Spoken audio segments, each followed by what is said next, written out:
pemimpin itu udah Ya tentu udah biasa sepakat menderita gitu. dengan yang disampaikan oleh Katanya ibu Ustadz kota itu Eka lebih Permadi. kejam daripada ibu tiri. Pengadilan dan penjara itu disebutnya sebagai ultimum remedium. Teman ngopi itu di teman ngopi, pokoknya jalan Selamat datang di teman ngopi. teman-teman ini tentang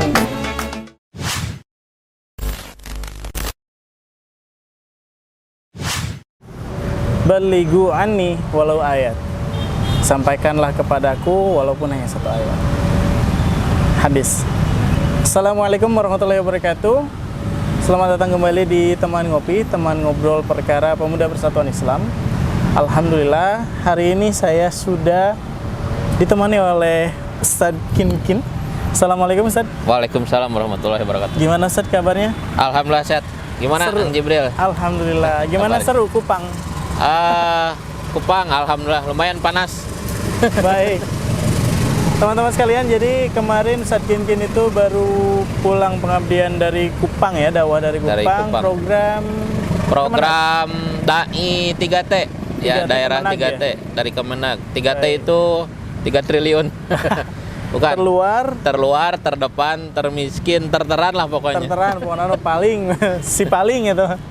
Baik, teman-teman sekalian, seperti janji saya ketika ngobrol dengan Ustadz Fajri waktu itu, saya Ya. akan menghadirkan Ustadz Kinkin. Nah, kita akan berbicara tentang bagaimana pengalaman beliau mempelopori program atau mendirect program dai luar pulau seperti yang sekarang sudah sedang dilaksanakan di Di Nusa Kambangan lah. Nah, kemarin kebetulan memang qadarullah Ustadz Kinkin juga dapat program 3T dari Kemenag, padahal sebelumnya Ustadz Kinkin sudah punya program di ya. PP Pemuda Persis. Boleh diceritakan asal muasalnya dulu, Kang? Ya, Ustadz. Aduh. pengalaman berarti ya. Hmm. Ya, bismillahirrahmanirrahim. Teman-teman pemuda Persis yang saya cintai dan juga kaum muslimin, ikhwatul iman semua yang mudah-mudahan dirahmati oleh Allah. Kalau berbicara pengalaman ini tentu apa ya, cukup panjang lah kalau disebutkan itu ya. Dan kalau disebut sebagai dai itu luar biasa berat sebetulnya Kang Jibril. Oh iya, Jadi jelas. kalau hobi saya sebetulnya suka jalan-jalan aja sih. Kebetulan kan dulu waktu di Sumedang ya, waktu sanawiyah, waktu aliyah gitu memang suka touring, jalan-jalan. Nah, alhamdulillah ternyata bertambahnya usia ya, bertambahnya apa istilahnya, kita banyaknya teman, sekolah, aktif di pemuda juga, mungkin dulu di jamaah, di cabang lah, alhamdulillah di tingkat atau di level atas saya alami juga. Dan ya pada akhirnya apa ya, pengalaman jadi dai itu bagi saya sih tambah pengalaman aja, dalam arti bukan kalau disebut sebagai pendakwah luar biasa berat lah ya. Ya Jadi, tadilah ya, Mak, apa namanya? Muslim traveler. ya kalau bahasa saya mah ngidar syar'i lah Itu gitu. Sari. Jadi Ya. memang awalnya motivasinya dari memang Jadi suka ini hobi ya hobi travel. awal ya memang hobi saya suka jalan-jalan, meskipun dalam arti ya simpel saja sih. Jalan-jalan itu nggak harus selalu banyak duit, dulu itu nggak harus selalu kita ada kendaraan, tidak dengan kemewahan ya. Dulu lah masa-masa sanawiyah itu simpel-simpel sederhana saja lah ya. Ya tapi karena memang aktif di pemuda semenjak akhir sanawiyah, awal-awal mualimin, jadi akhirnya tersalurkan dan mungkin ada sesuatu yang ternyata mainnya atau jalan-jalannya itu lebih bermakna lah, kira-kira seperti itu. Kalau secara formal dari tahun berapa ini memang berbicara apa tugas atau dakwah keluar Jawa khususnya ini dimulai di Ramadan 2012. Tahun berapa ya? 2012. Ya, 1430 berapa Hijriah lah, saya lupa lagi. Ini ketika dulu saya semester 7 ya, waktu kuliah di STIP Garut. Ada program pengabdian. Ya, bukan program pengabdian sebetulnya. Apa itu? Dulu itu saya masih ingat. Dulu kan saya kader di Sumedang 2011 itu. 2012 ya, mohon maaf. 2012 masih tercatat sebagai kader pemuda Persis di Sumedang. Ramadan tahun berapa ya, saya lupa lagi. Nah, saya masih ingat 1 minggu sebelum bulan Ramadan saya tuh karena dulu taskil di PD diamanahi untuk bidang kurikulum di pesantren Ramadan yang akan diadakan oleh PD Pemuda Persis Sumedang. Oh. Saya merancang tuh seminggu sebelum Ramadan. Itu sudah jadi taskil PD. Taskil PD Sumedang itu semester 7 itu. Saya masih ingat dulu itu hari Ahad tanggal berapa ya. Pokoknya 1 minggu sebelum Ramadan kita sudah bikin skema, bikin jadwal, kurikulum, guru, materi dan lain sebagainya. Nah, tiba-tiba beres kita Mematangkan materi. ya rapat musyawarah beres asar jam 4 sore ditelepon sama Ustadz Tiar. Saat itu Ustadz Tiar jadi ketua umum PP Pemuda Persis. Beliau nelpon nanyakan posisi saya sedang di mana dan beliau langsung instruksi, ya siap nggak? Bukan pertanyaan sih sebenarnya. Bukan apa? Beliau merintahkan langsung wayahna cenah. Ramadan nanti saya harus berangkat ke Kaltim. Nah, Kalimantan Timur. Saat itu saya kaget juga. Ada apa, Sat? Ya, kan PW baru dibebenah ya, PW Kaltim, PW Persis Kalimantan Timur itu baru di apa istilahnya baru direstrukturisasi, baru dirintis ya. Nah, mungkin perlu tambahan dai untuk progres kegiatan PW Persis ke depan. Nah, akhirnya saat itu saya ditugaskan langsung oleh Ustadz Tiar. Saya cuma bertanya, "Saya dengan siapa?" "Ya, sendiri aja lah," katanya. "Kalau siap, nanti saya sekarang pesan tiket pesawat PP," katanya. Oh, jadi ditodong ya? Ditodong langsung. Ya, saya gimana ya, saat itu nggak bisa nolak dan memang cukup penasaran juga meskipun was-was sebetulnya. Kenapa? Karena di benak saya saat itu, atau mungkin kebanyakan orang, ketika yang terbayang Kaltim itu kan suku Dayak ya, pedalaman, hutan, jauh dari peradaban lah, kira-kira seperti itu. Luar biasa itu. Tapi ya karena apa ya, kita sebagai kader Pemuda Persis dan beliau juga ya guru saya, dosen saya ya, oke lah, siap San. Saya bilang, "Kapan saya harus ke Garut?" "Ya, besok aja," katanya. "Kapan berangkat?" "Berangkat itu kalau tidak salah diagendakan hari Jumatnya." Nah, sebelum ya, satu hari sebelum Ramadan. Kalau tidak salah Ramadan itu hari Sabtu. Hari Seninnya saya langsung ke Garut, ketemu dengan Ustadz Tiar. Ya, seperti itulah kronologisnya. Kronologis awal mula terjerumus. Ya, itu saya ditempatkan di kecamatan apa lupa lagi namanya. Kecamatan Samboja, Kabupaten Kutai Kartanegara, Provinsi Kalimantan Timur. Oke, baik, luar biasa. Jadi sejak tahun 2012 ya. 2012 11 itu tahun berarti ya sekarang. belum menikah, belum ada kerjaan karena masih mahasiswa semester 7 itu kalau tidak salah. Lagi nyusun skripsi. Auto lulus kalau gitu. Ya nggak mikir ke sana sih. Nggak bercanda. Alhamdulillah lulus. Baik, alhamdulillah, baik. Nah, tadi kan tentang Kang Kinkin, berarti Ustadz Kinkin kalau lebih populernya seperti itu, memulai secara mandiri ke sana sendirian seperti itu. Ya. Tapi di sana sudah ada yang menjemput. Ya, kalau di lokasi itu alhamdulillah saat itu ada Ustadz Iib Saripudin. Beliau itu asli Cisurupan atau Cikajang ya. Tapi pas 2021 kalau tidak salah beliau sudah wafat dan di Garut.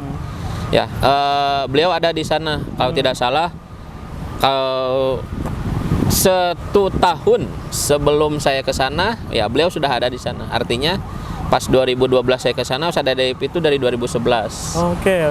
Ya, jadi beliau posisinya apa ya? Biasalah mungkin cari rezeki karena beliau basicnya dari Persis, ketemu dengan orang-orang Persis, kemudian bikin PW dan meminta kepada Ustadz Tiar kalau tidak salah kirim dai khusus Ramadan. Oke. Jadi memang permintaan dari masyarakat setempat ya seperti itu istilahnya. Meskipun asal Garut Cisurupan, tapi memang sudah lama menetap di sana mungkin ya. Ya, kira-kira di sana lah jadi pionir di PW Persis Kaltim. Oke. Nah, berarti sekarang ngegeser Kang. Ustadz ada. Ya, santai saja. Saya kalau dengan Ustadz Kinkin itu kadang Ustadz, kadang Akang. Jadi kita kan berarti ngegeser kepada satu program yang memang dilaksanakan oleh pimpinan pusat. Hari ini adalah dari pelosok yang ke Nusa Kambangan. Ya. Nah, itu gimana cerita awal mula bahwa program ini dijadikan program PP Pemuda Persis? Ya, kalau berbicara program formal Jamiah Pemuda Persis tentu kan bukan bukan karena misalkan saya punya pengalaman pribadi seperti ini, tentu bukanlah gitu. Iya, iya, betul. Ya, terlebih lagi kan program yang diamanahkan kepada pengurus pimpinan pusat itu kan amanah dari hasil muktamar ya. Ya, betul. Ya, artinya kesepakatan para musyawirin lah peserta muktamar. Kalau saya perhatikan ya, data tertulis itu di Amanat Muktamar 2021 dan sebelumnya Muktamar 2015 itu memang tertulis ada salah satunya amanah untuk program bidang dakwah itu dakwah pelosok gitu. Boleh saya sambil minum, Ustaz? Ya, boleh. TGM 99. Baik. Nah, saya juga ada ya ini, sama-sama TGM. Lanjut ya. Ya, jadi memang program resmi hasil muktamar disepakati oleh musyawirin. Nah, cuma ada pergeseran lebih populer mungkin bahasanya sekarang dakwah pelosok atau dakwah pedalaman gitu.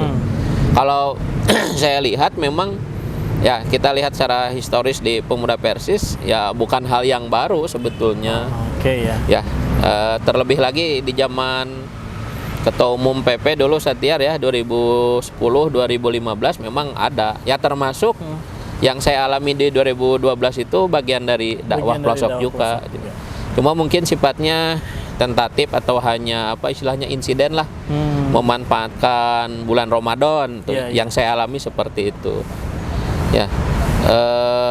Nah, cuma di periode kepengurusan berikutnya bahwa dakwah pelosok ini kan akhirnya diamanatkan secara formal ya dengan redaksi yang dakwah pelosok, dakwah pedalaman seperti itu.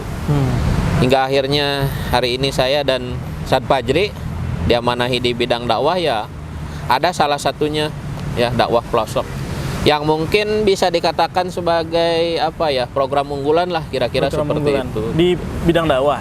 Di bidang dakwah gitu. Seperti itu. Tapi sekarang yang rutin kesananya tuh misalnya ini kan dipegang sama bidang dakwah, apakah Ustadz Kinkin yang kesana atau memang Ustadz mengirimkan dai juga seperti Ustadz dulu dikirimkan oleh Ustadz Tiar? Ya, ketika kami diamanahi bidang dakwah ya setelah Muktamar 2021, memang ketika berbicara dakwah dalam arti yang jadi program bidang dakwah kita agak kesulitan dalam arti begini, formatnya seperti apa gitu. Kemudian nanti yang terjun siapa? Kalau secara pribadi saya sendiri, Kang Jibril, kawan-kawan yang lain semua adalah ustadz, semua adalah dai lah di cabangnya masing-masing, di daerahnya masing-masing, di jamaahnya masing-masing gitu. Tapi ketika dikemas, di format ini jadi program bidang dakwah pelosok ya. Pertama mungkin tempatnya pelosok mana, kemudian yang disebut pelosok itu seperti apa? Apa bedanya dengan pedalaman? Apa bedanya dengan program Kemenag itu 3T ya? Itu kan pemilihan bahasa dan diksi juga. Kemudian nanti yang diterjunkan siapa? Kenapa jadi pertanyaan siapa yang harus diterjunkan? Karena kita di pimpinan pusat Taskil semua adalah anggota cabang masing-masing, dan ketika kita ngantor di PP kita nggak punya pasukan. Beda dengan halnya ketika di cabang, ketika di daerah ada pasukan, ada anggota di bawah. Kita di PP siapa gitu. Nah, termasuk dulu ketika saya di bidang dakwah di PW lah 2019-2021 ya di PW Jabar, diamanahi bidang dakwah juga. Kadang ya program sudah ada, tapi ini siapa yang bakal melaksanakan gitu. Ya, karena kalau berbicara efektivitas ya kita yang menyusun program, kita yang merencanakan. Kalau kita yang melaksanakan kan repot juga gitu. Iya, benar. Ya, sebagai sebuah organisasi modern ya tidak seperti itu tentu konsepnya.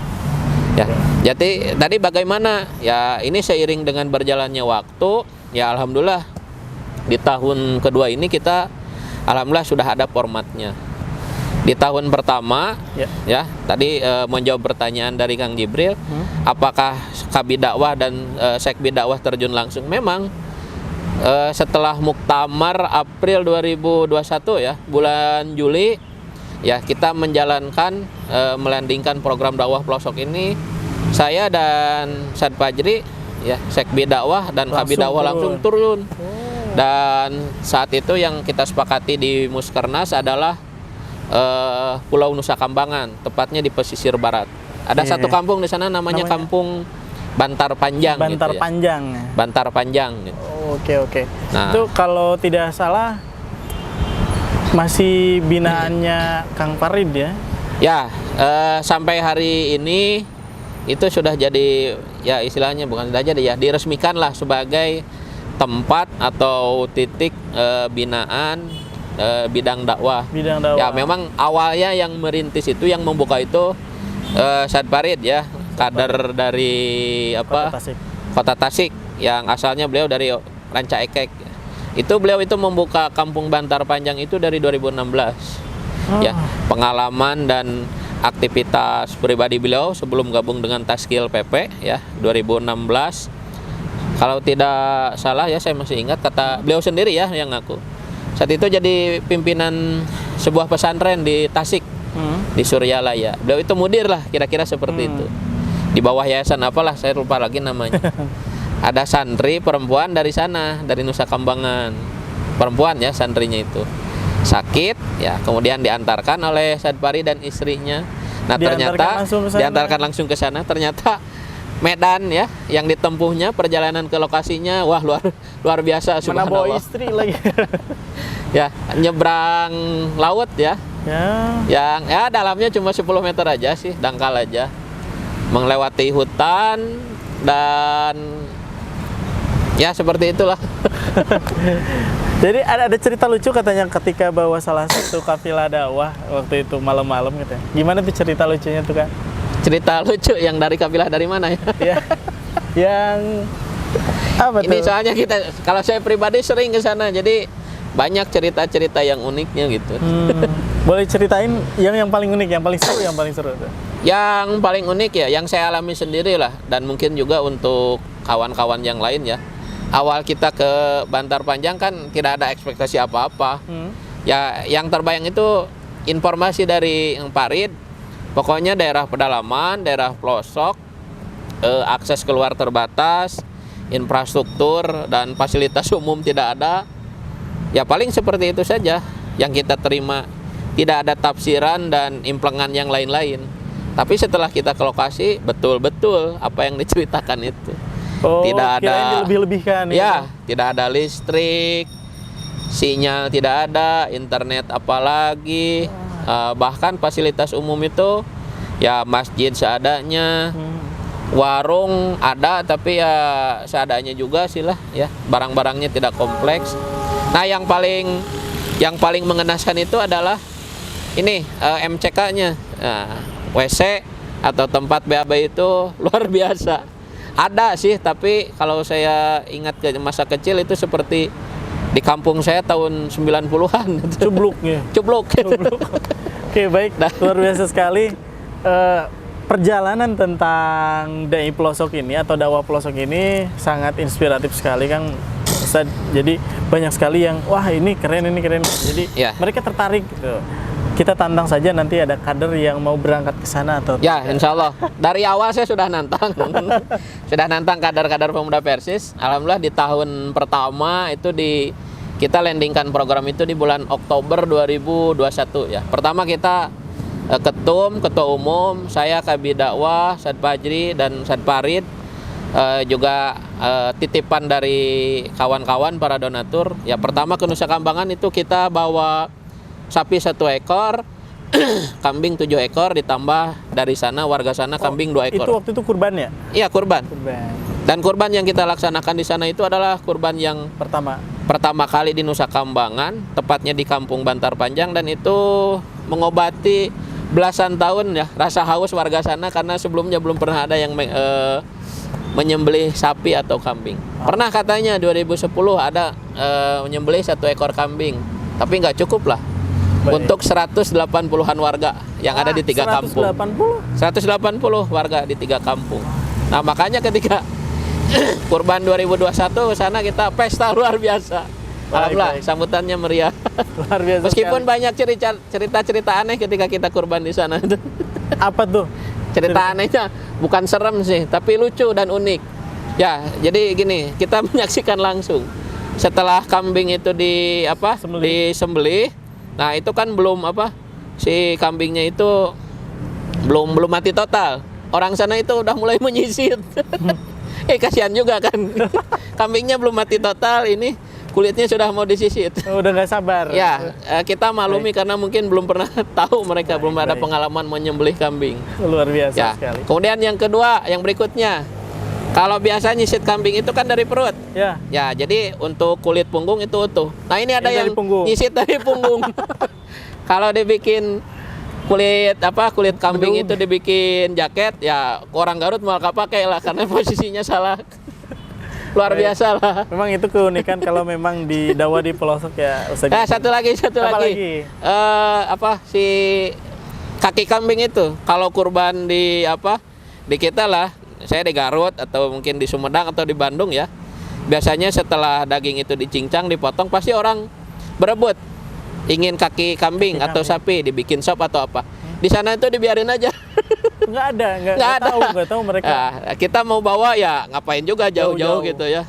Wah, ini banyak hal yang aneh. Kenapa muncul tadi fenomena-fenomena seperti itu ya? Karena ketidaktahuan masyarakat di sana, karena hampir belasan tahun belum pernah ada Keterbatasan pengalaman ya, mungkin ya. keterbatasan pengalaman dan pengetahuan karena tidak pernah ada kurban sebelumnya. Baik, mungkin luar biasa sekali. Ini sekarang hujan nih. Dan Semoga jadi berkah ya, Kang. Sebelum kita tutup, boleh saya minta closing statement buat teman-teman.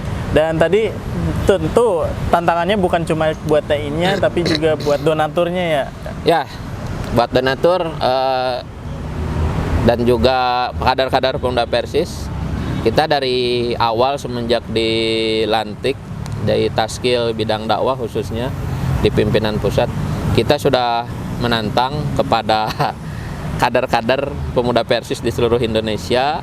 Dan tentu apa yang ingin kami sampaikan di bidang dakwah di masa jihad sekarang, kalau bahasa saya Kang Jibril, apa istilahnya, bukan mendekonstruksi lah, tapi sekedar sedikit meluruskan bahwa mungkin masih banyak kekeliruan kadar-kadar Pemuda Persis bahwa dakwah itu dipahami secara terbatas. Kemudian dakwah itu hanya untuk kadar-kadar yang memang dia ngajar di pesantren, dia yang jadi ustadz. Padahal tidak demikian. Kenapa? Di 2 tahun program dakwah yang sudah kita jalankan, khususnya di bidang dakwah pelosok, ketika kita melibatkan kader-kader yang dari berbagai cabang, alhamdulillah sudah ada yang berkontribusi. Dari beberapa pimpinan daerah juga ada, bahkan yang secara personal beberapa kader individu juga sudah ikut terlibat. Dalam program ini selalu saya sampaikan bahwa dakwah itu jangan dipahami sempit hanya sekedar ceramah atau hanya sekedar khutbah di atas mimbar saja. Selain dakwah bil kitabah dengan tulisan, dakwah pelosok juga itu segmentasi atau bahasa pasar lah, dakwah pelosok atau dakwah pedalaman itu. Intinya dalam dakwah pelosok itu dakwah bil hal. Ya. Jadi kita tidak hanya sekedar ngobrol basa-basi ya, tidak hanya sekedar ceramah. Ketika di dakwah pelosok itu banyak hal yang apapun bisa jadi nilai dakwah. Ya. Kenapa? Karena masyarakat pelosok itu tentulah segmentasi yang berbeda dengan kebanyakan masyarakat umum yang kondisinya bukan pelosok atau bukan pedalaman. Baik. Kemudian yang kedua, untuk para donatur, para agnia, kita juga tetap senantiasa membuka kesempatan karena tentu dakwah pelosok atau dakwah pedalaman ini bukan 1 kali 2 kali. Ini kalau saya sampaikan di Nusa Kambangan itu Jumat kemarin, Ya. tanggal berapa? 12 ya? Tanggal Kemarin itu? hari Jumat kemarin. Ya, Jumat kemarin itu 12. adalah episode ke Jumat 51. 51. Dari 2 tahun ini. Terhitung dari bulan Mei 2022. Mei 2022. 1 tahun dong. 1 tahun lebih. Ya, alhamdulillah. 51 episode sudah kita jalan. Kalau dihitung berapa? Padahal 1 tahun itu kalau kredit aja rata-rata 40. Ya, kita sudah 40 51 Jumat. Jadi ada kesempatan besar buat para donatur, buat para agnia, silahkan.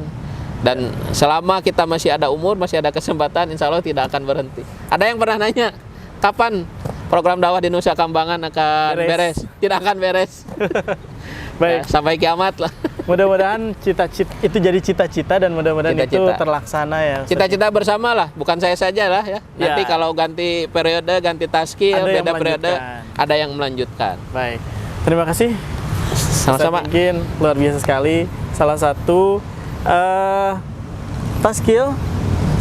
taskil yang mendapatkan award pengabdian di Muktamar Muktamar terakhir kemarin ya, 13. Ya, Muktamar 1. Kalau itu penghargaan pribadi mungkin ya, karena Iya. memang apa ya, dulu agenda pribadi saja. Jadi setelah pertama kali dikirim 2012 itu udah doyan saya itu tiap Ramadan keluar. Terakhir kemarin 2023 di NTT. 2 Ramadan saja tidak keluar itu. Baik. 2020, 2021 itu karena Covid, bukan kita tidak berani, tapi tidak ada fasilitas penunjang. Ya, kita maklum semua. Baik. Baik, terima kasih sekali lagi Ustaz Ginting. Sama-sama, Mudah-mudahan Kang tetap Jibril. sehat selalu Amin, supaya amin, bisa amin. lancar mengawal program-program dakwah pemuda persatuan Islam. Demikian, terima kasih sekali lagi. Sebelum diakhiri, saya sampaikan kembali bahwa program ini didukung penuh oleh TGM 99. Silakan dapatkan TGM 99 di agen-agen terdekat melalui pimpinan cabang maupun pimpinan daerah masing-masing. Terima kasih sekali lagi. Assalamualaikum warahmatullahi wabarakatuh. Waalaikumsalam warahmatullahi wabarakatuh.